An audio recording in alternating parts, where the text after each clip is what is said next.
871 in medic 6, you're seeing a 74-year-old male, shortness of breath.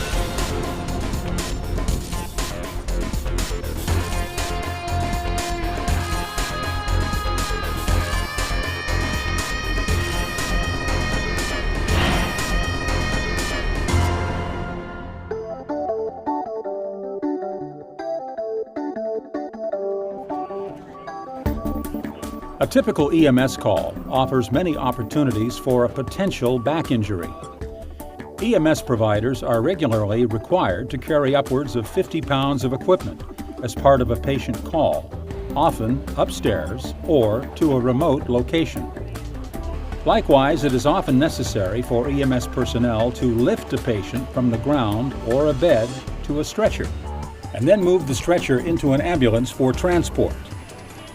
It is no surprise then that back injury is the most common on-the-job injury among EMS personnel.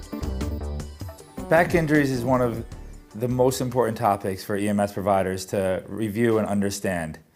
EMS is a lifting service, whether we like it or not, and it's the one commonality to every single ambulance job and call that you run on is you're going to be lifting equipment and patients all the time.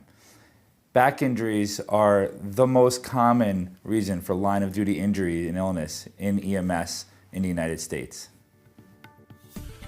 For many responders, a back injury or recurring back injuries mean the end of an EMS career. You can reduce your risk for back injury by reviewing the major causes of back injury among EMS providers, common types of back injury, and safe lifting mechanics.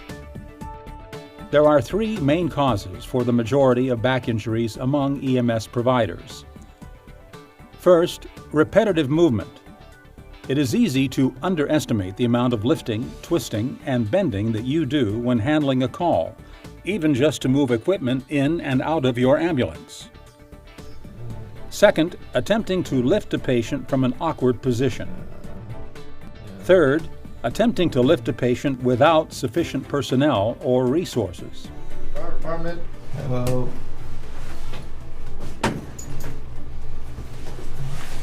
Hi, sir. Hey, What's going on right now? I'm having this sharp abdominal pain.